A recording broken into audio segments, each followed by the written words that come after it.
I guess we'll get started. I'm impressed how many people came back in after being outside when it's so nice.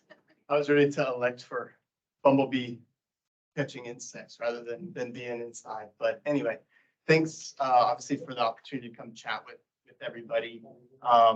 And this presentation is really just kind of share some of the work that Cheryl, myself, and others at CTUIR, the Department of Natural Resources have been involved in terms of monitoring for root celery and berries.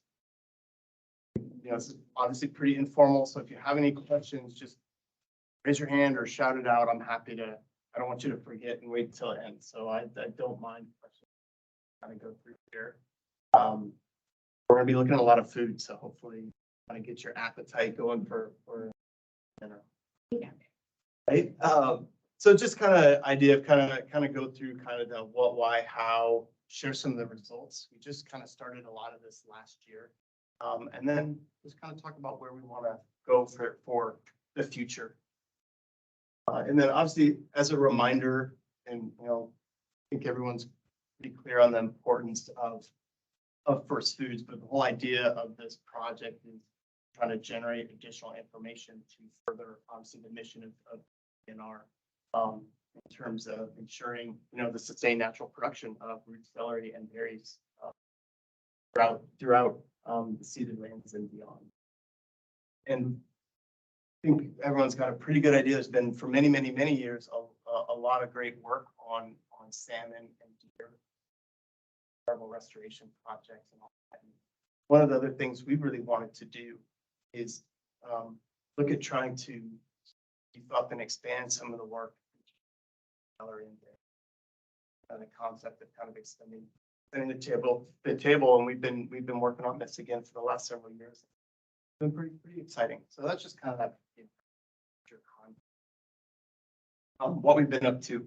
And so, as I mentioned, really started talking about the need and interest of developing a monitoring protocol for roots and berries. A couple of years ago, in the middle of COVID, so it was a lot of Zoom conversations with Gordy and Cheryl and Eric and others, and so we really started to figure out what that could potentially look like. And then we finally began our training just last year in 2022.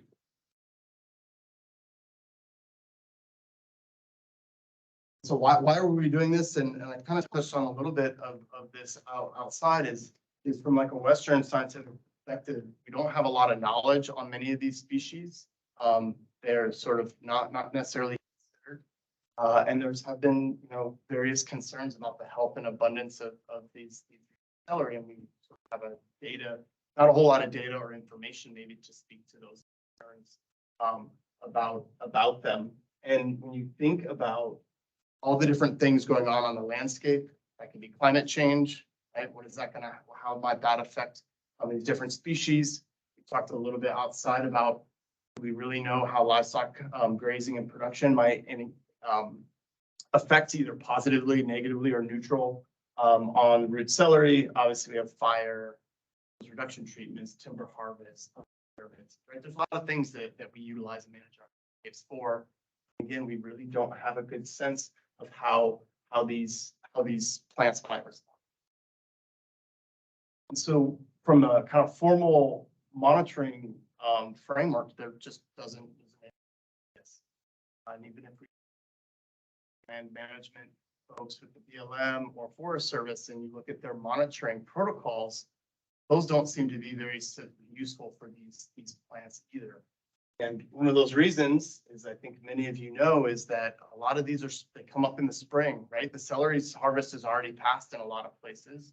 They're already going to seed. But a lot of these species come up. And when does the Forest Service do their vegetation and habitat monitoring? Start about in July. You go in July in a place where there's a bunch of calcium, what do you see? Nothing. So if you're collecting your data then, you're going to say, well, there's nothing here. And so we did some work up at Starkey Experimental Forest, and we found that if you sample your vegetation in the middle of the summer, you're going to underestimate your root and celery abundance by over. And that's not intentional, it's just kind of how it is, but we recognize we need to do something else because that data and information is not helpful to trying to people say, hey, what's going on with the couch? Don't necessarily have a good answer from the data.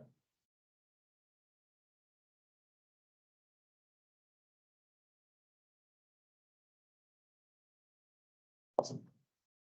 So that was kind of the adding into the why.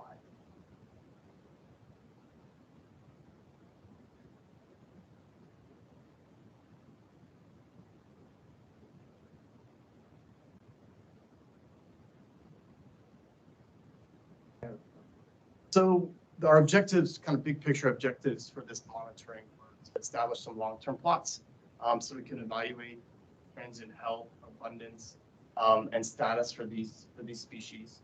And then, as I said, look at and try to evaluate the effects of different management and disturbances on these roots and celery. And ultimately, right, we want to achieve a couple things, right? We want to improve our understanding, management, and restoration. We want to be responsive to the community and certainly support the rights that the tribes have to gather many other rights on a lot of public land on the ceded lands. So this project wasn't just on the reservation, but across the ceded lands, Wallowa County, down south, and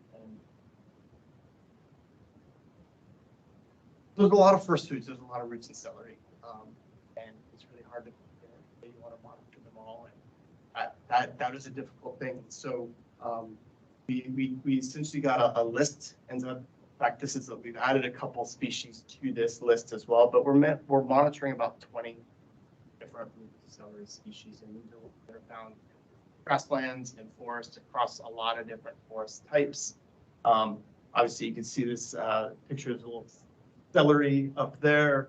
This is a hyacinth, this is grandiflora, and then so lots of different species that we are working on trying to monitor. Any one plot doesn't have all of these species. I think, like I was saying, outside, I think the most that we found was, I think, eight species in one square meter. Still a lot, right? So that's just give you an idea what the species list is, and if you all come up with and think we're missing a key species, let us know. You know, Cheryl and I, every time we're out in the field, I feel like we're like, oh, we should add this species. You know, what about this one? So, you know, don't hesitate to reach out.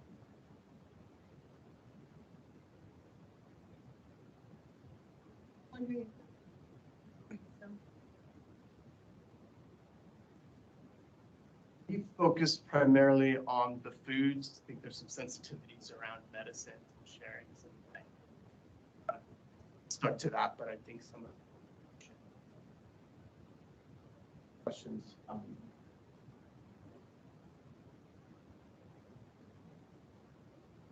Sure, thanks. And I wanted to, you're good. Just wanted to give you an idea of kind of where we were last year. At a macro scale, obviously, we did something like 81 plots.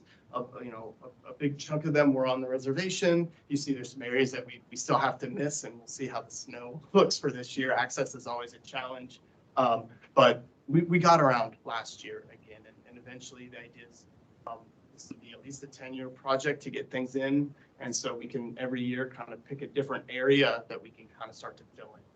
There's such a range across the region. So that just kind of give you an idea of where we were last year. I guess next week we'll figure out where we're going this year. So what do we collect? It's pretty straightforward. And for those of you who are outside, you can see that little square down there. It looks pretty familiar. You can kind of see what that looks like. And we essentially used, and I'll go into this a little bit more detail on the next slide, but we're really just tracking presence of those 17, 20 species. Count a density, like how many plants per square meter. Some permanent photographs that we can do repeat so we can look at change over time, just kind of visually. Some of them are kind of down the transect, and some are straight down on the quadrat, so you can kind of see what the ground really looks like. And then we collect some other information as well in terms of soil depth, slope, aspect, soil, a lot of other information that can help us figure out or describe this.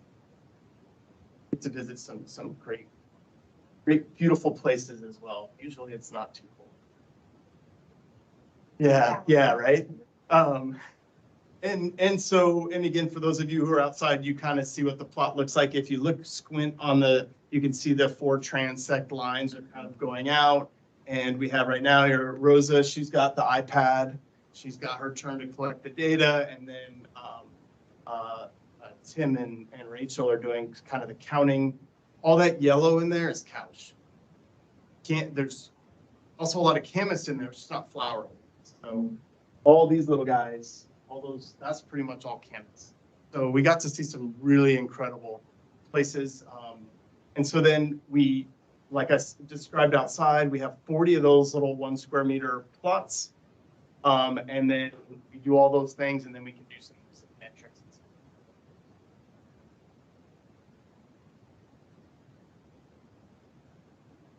And so there's our frequency and density. And just, this isn't math class. This isn't too complicated, but it's kind of just make it pretty simple. Essentially, the frequency is just the percentage of those 40 plots that had, say, in this case, Cous in it. Right? So out of those 40, if 20 of them had the root or celery, your frequency is going to be 50%. So that's kind of how it's kind of a metric that way. And we would do that for every species that you find at the plot. 40 plots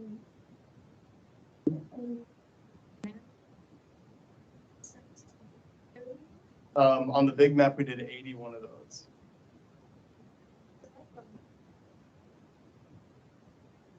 So this was baseline.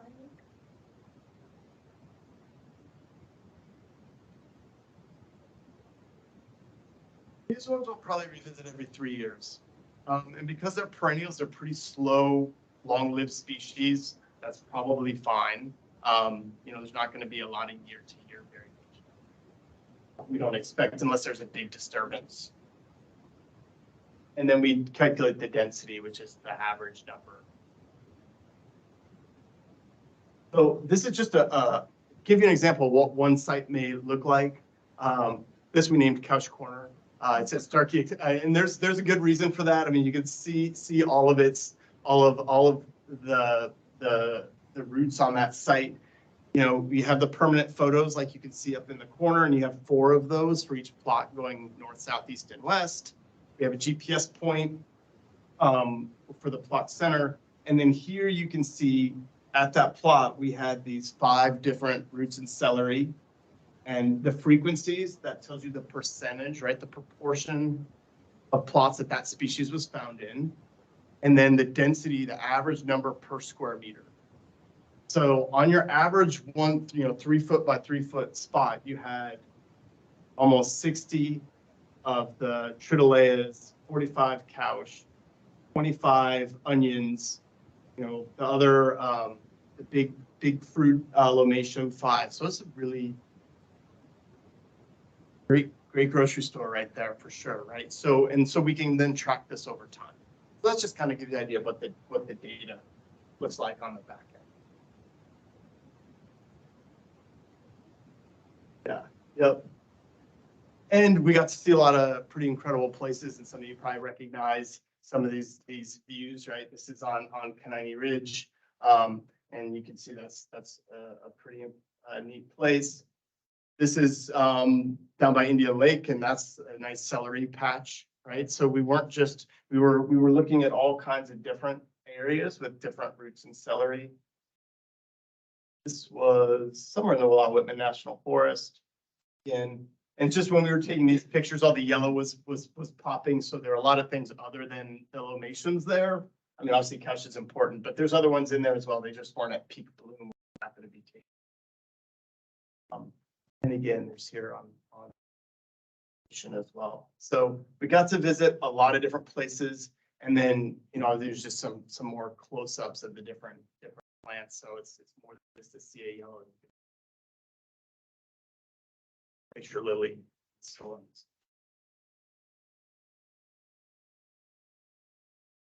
Then again, there's just some top-down views of different places. This is down, the place on the right is down outside of Pepper. South. They're nice places.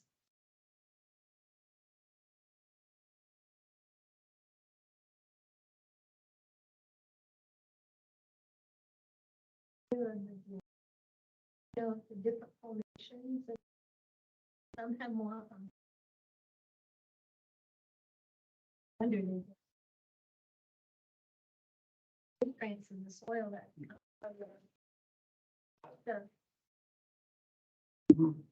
Yeah, and we can look at that with some of the GIS layers for sure.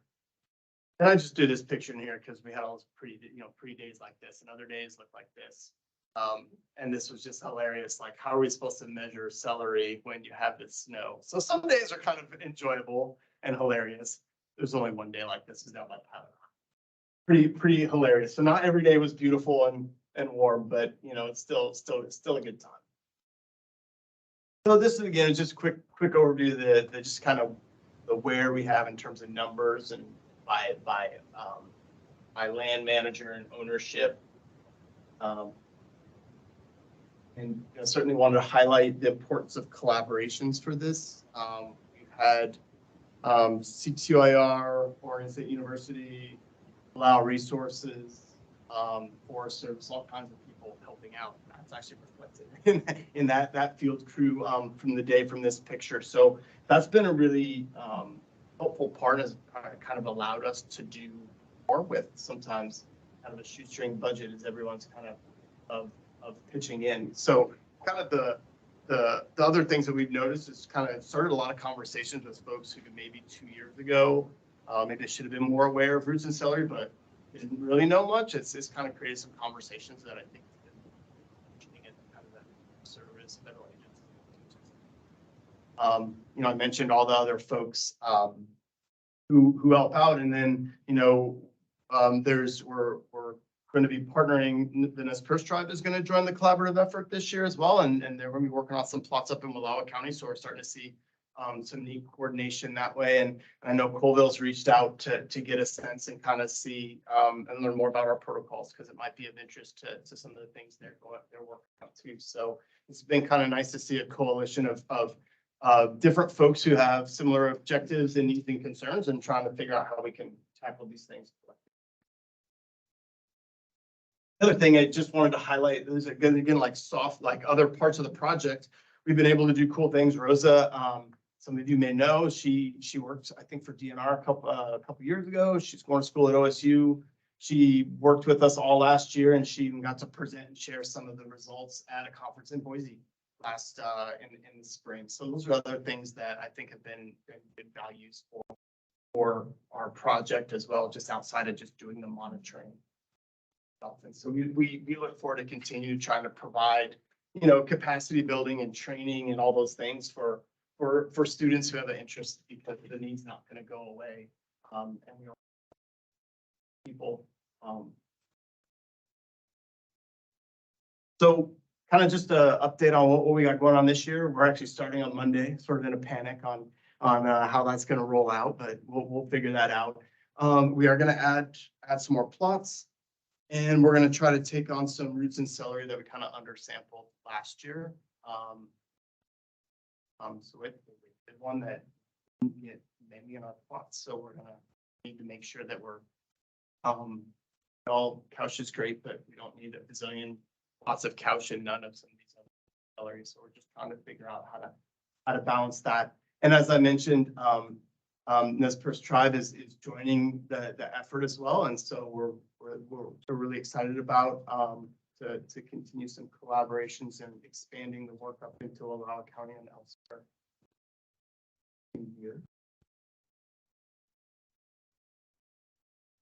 Other than a huge shout out and thank you, I know it's a really small print. There's a lot of different folks who have helped out and provided guidance on this project as we tried to pull it together, and you can see it's all sorts of different folks from different places. So we certainly appreciate all of that work for sure. take any questions, and like I said, any thoughts, needs, ideas, or anything you guys have.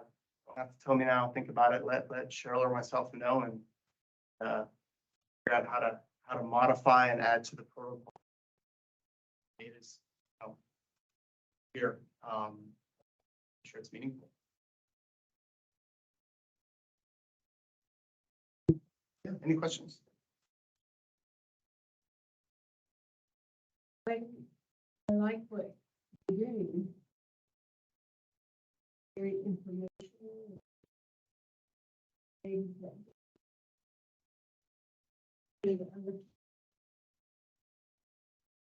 get around there, they take us out. We will. One of the concerns I have.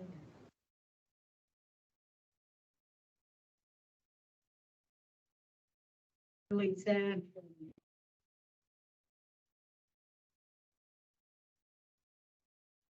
Travel.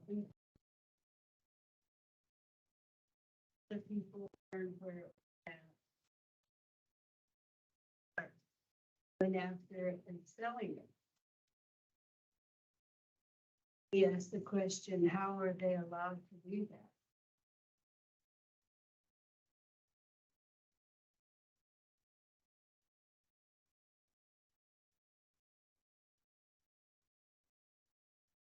That's one of the things. Yeah. We're not as strict as other tribes coming out on. You can't go to Yakima.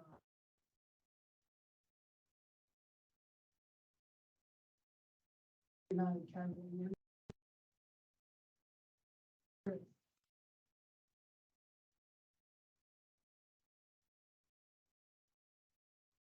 Come here. I always want to know where. And a lot of times they'll people share that information. Sad to see for here. I'm saying. Black,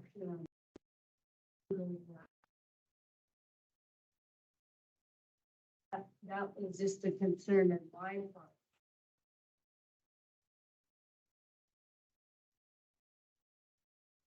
Who's going?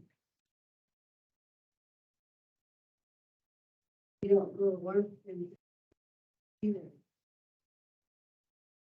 They'll come here. Honestly.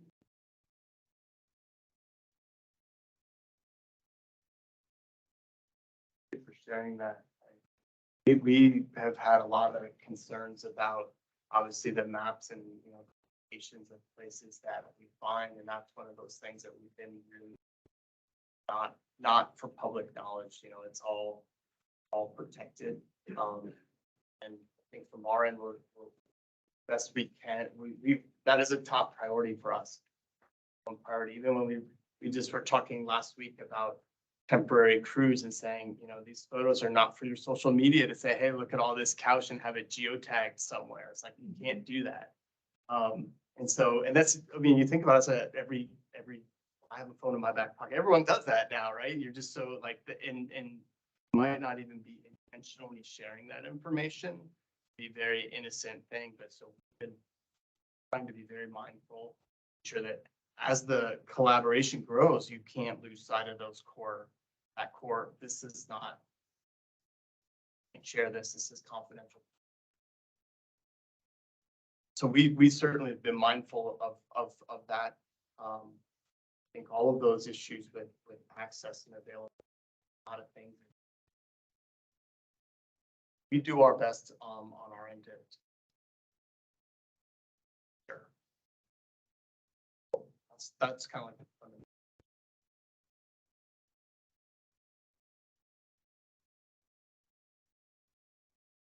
And soil. We were talking about the soil last week at the gathering. However, you ever got to gather, for example, Eat it. I have not gathered bitter. So every so often, right? You're like, maybe it's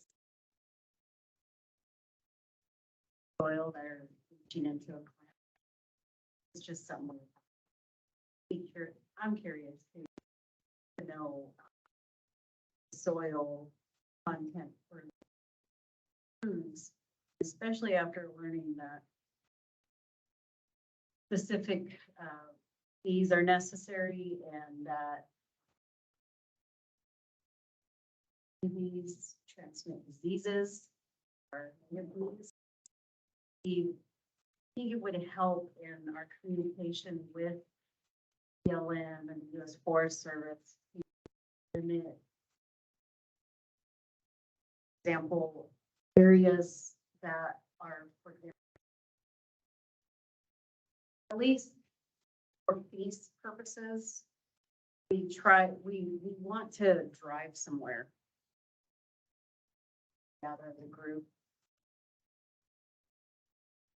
And there are many more PFP spots far away, locating them near the reservation where we can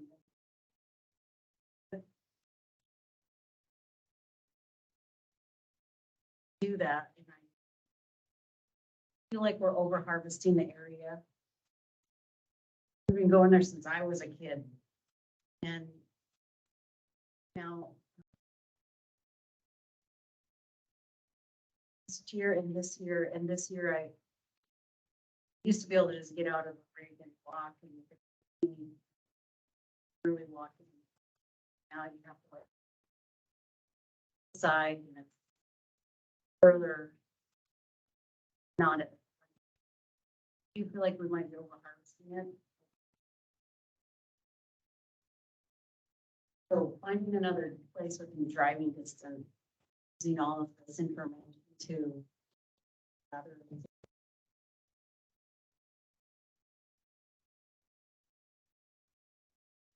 A couple thoughts. One, I'd love to learn from you guys on like the questions on the soil, right? I mean, figure out, hearing and learning from you all, like certain priorities, we can embed that into monitoring, for example, and I think there's some interesting. You don't know. And the other thing too is for us, it's not just how many, right, of a root is at a site. They might be too small, or they don't taste good. There's all these other things that I think are important for and other gatherers that we aren't monitoring. And so trying to figure out maybe how to crosswalk on some of that would be useful. And then the site that for the bitter root that we harvested, I think that's valuable to put a monitoring plot in. If you're comfortable sharing that, we can do that. If that, that's moving forward, but those are all things we could do. And then I guess I was thinking about the comment about information and knowledge, trying to find places with bitter root that are closer. All this trade off because you don't really want to say, hey, we're looking for, because some people may know where they are, and then you don't want to say, hey, we're looking for this because then they're going to know. And then, but maybe kind of, some of our plots, and we could anytime. Whatever you want to see where we've sampled and what our data looks like. And if those are good areas that you guys want to gather or you want to check out, yeah, that's what the data is for. So we can kind of that and certainly or close that you can get, from a longhouse out there to gather and back in it. Yeah, That would be cool. and that's mostly what I'm concerned about, because we can find PP on our own drive.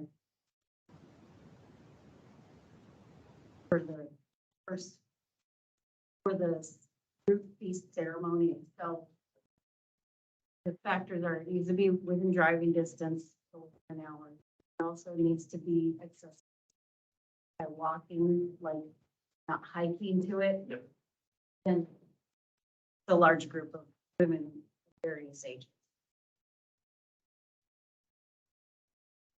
Generally, there was this silent agreement that the gatherers didn't go to the spot used, but I think what's happening is people going there who aren't a part of the or fees. What's happening? We have like this silent agreement that you don't use that plot for your personal gallery.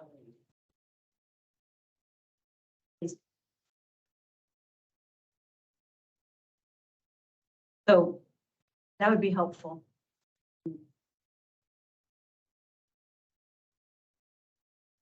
Brian, but I would ask Sarah and we need to.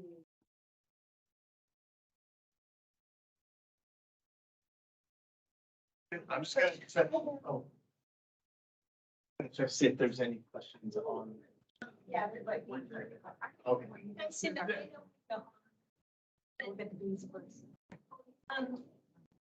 So part of my input came up in the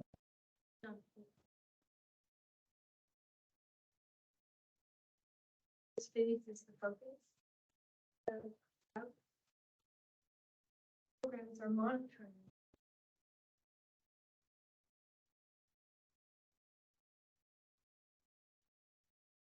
There was often a lot we're gonna do with that phase. This phase is a really big spectrum. When I hear about gathering, we talked about drought early warning system that would be a web-based dashboard where you go and you see the weather and the climate and data for the first weeks. And then we talked about having a login system where tribal members be able to see stuff like this. You know, it wouldn't be general public. But this baseline, this stuff is perfect for, you know, and I'm not talking about drought, you know, month to month, but I'm talking decade by decade. Manage resources for. So having data set that is in perspective with each other, what this drought early warning system.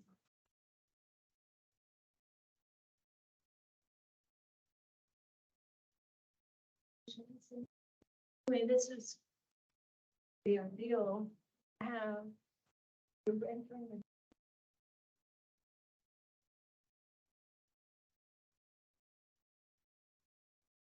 are you building anything? Your worker, we got one. It- Well, it's already in, downloaded and entered. I think what we need to figure out how to streamline the data, so it's entered in that here. Like, you know, giant CSV file that then like to figure out someone who could code, who could basically, you could like, it could calculate everything and summarize it and get it into, it could basically generate reports on its own. So we still haven't figured that Yeah. part out yet. I didn't figure. There's money. For data entry. And some of the data is put in the. From the retrieve facilities and archives. Actually, going to be producing a report.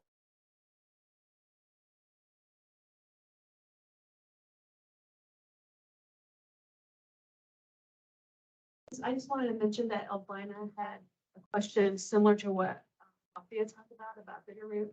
That Albina was approached by someone from Forest Service thinking that they're over harvesting Bitterroot. So I just thought that'd be something that maybe we could have a discussion later about. We're comfortable sharing that we can monitor those sites. Because I don't think that the tribal members are over. Potentially for the Althea was talking, there is probably a possibility of the gathers are going every year, and then you have gathers going and gather for first. That's potentially we change the land management there. So I know that site is great. So I think there's a lot of discussions that we should address. I think gathering helps plans, and I don't want This, I don't know when someone told us Elvina, but I just don't want us out there harvesting and getting away with it. Having more. And then we, from the work, previous work that we've done with our modeling and our surveying work that we're doing now, we're more than willing to share those areas with travel members. Even out the areas that we've identified through our survey work. Through this project.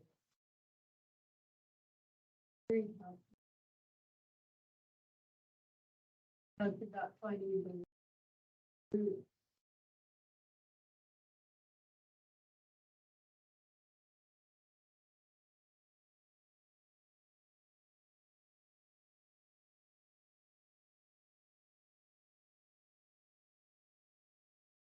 Here and.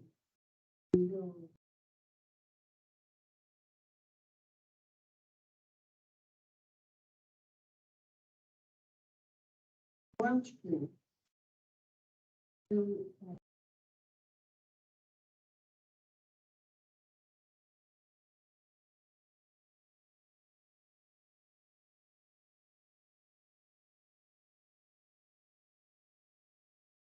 Always by itself.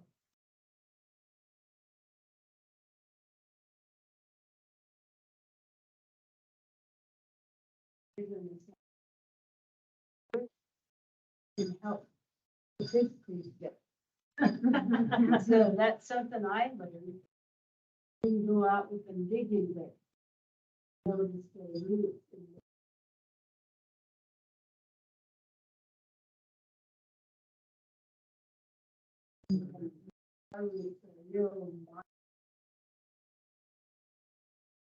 Noticing it.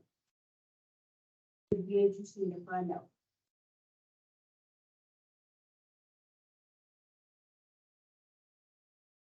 Interesting, because somebody had given Linda some beetroot and I helped her clean it, and I noticed that they came from orange trees and they were red. Yeah, Yeah, so that's interesting.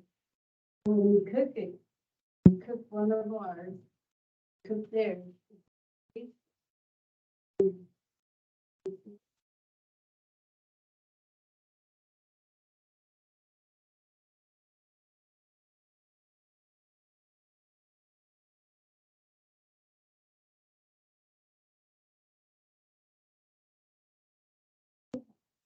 Very.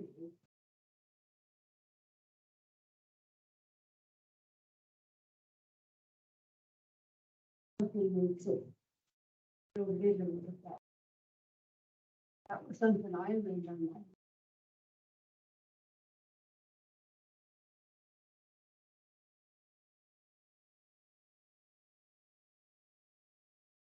I know. Peppers.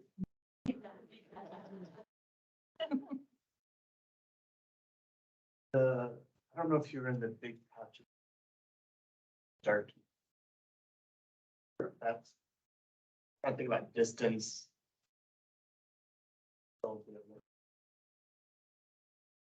Just thinking about alternative areas that we have seen.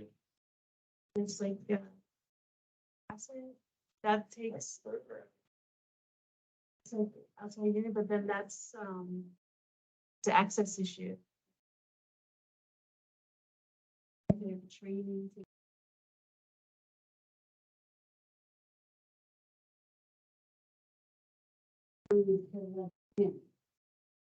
That's what we ran into.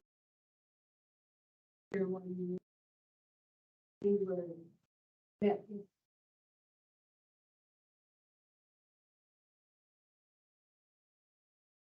scary. They were screaming at us.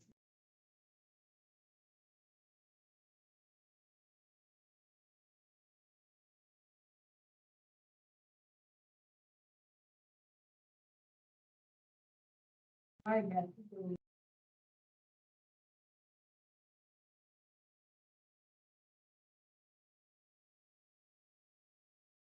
When they were coming.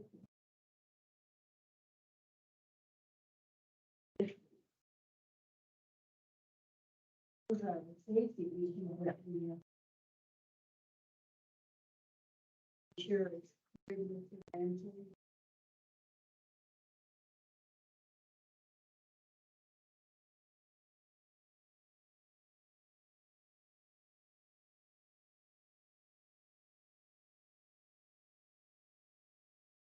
And I said, let's go there and see.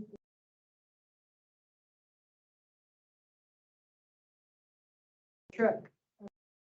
Oh, this is very weird. We found a lot of this whole hillside. See, we could be gathering it.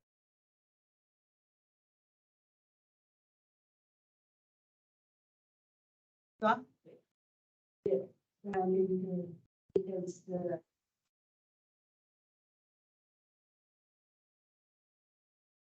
he's always saying you have to go with. And I'm trying to get it out.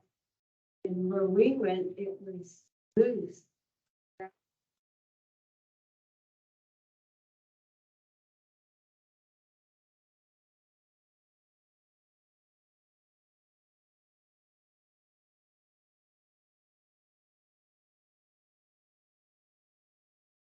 And another thing.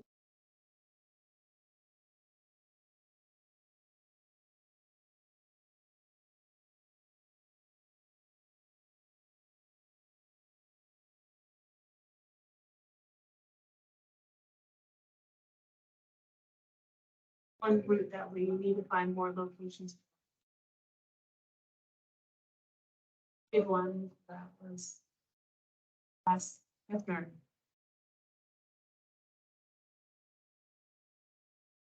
We go out towards, if you're going.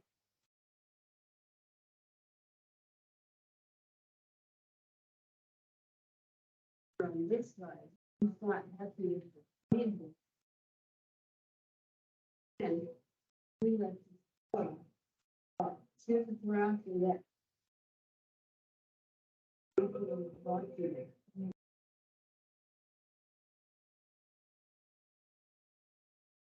It's watching you. You like.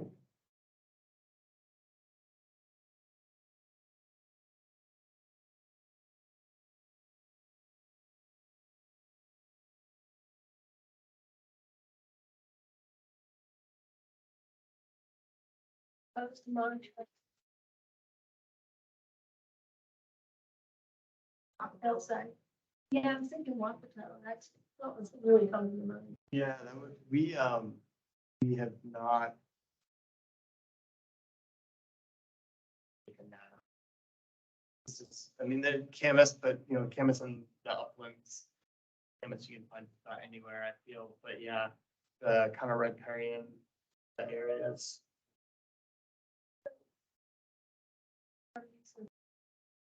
Spring summits, where our spring inventory, so I'm always looking out for Wapato, you know, and actually. Know what it calls and, you know, starting a monitoring program and stuff like that. We started it in 2009. But just thinking about that, I wonder if they're monitoring any of the spring sites that we're trying to identify. We would love to, and actually we had a question about that at, the OSU's Hall Ranch. Because some and restoration. I've never seen that. It's not Southern Cross, but it's, I feel like Captain Creek is probably too big there. But anyway, yeah, we haven't taken that on.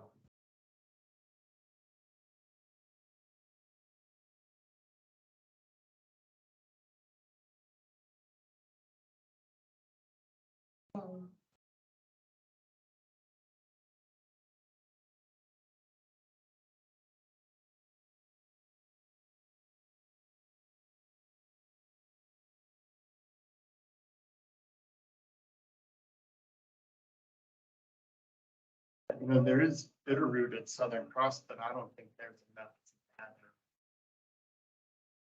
I patches. I keep thinking about where there are places that are closer, and that's right. Obviously, that's right in the uplands above the Catherine Bridge.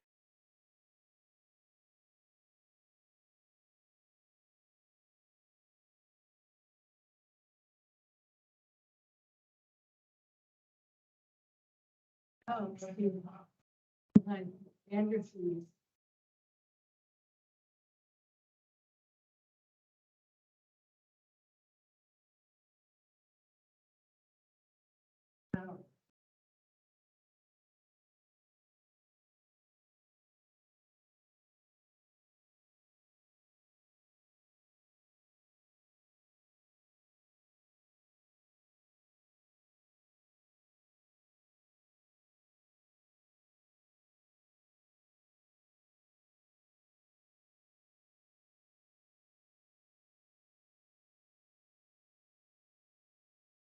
Thanks for being able to join us today, but we did pre-record for presentation, which we're getting a little long for the this afternoon. But her presentation is about the Wallowa gathering.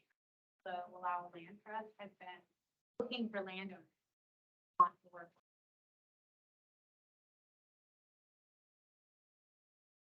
It would be amazing. I think that Cultural Resources has some of that started. They have some of those mission bits. It might just be a matter of making it known to people and having that prearranged. I like the way they do the room. And ladies were going to go out. Friday, they're going out again. And if you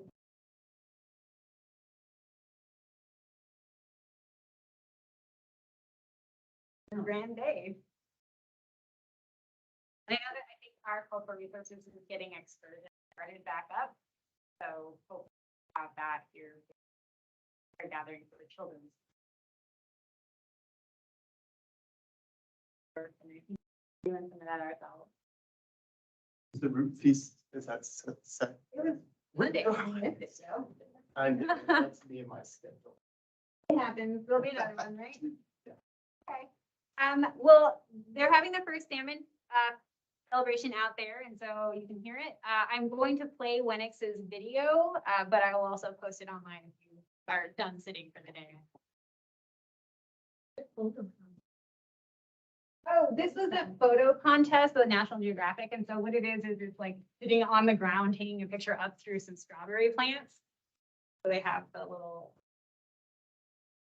It was a winner.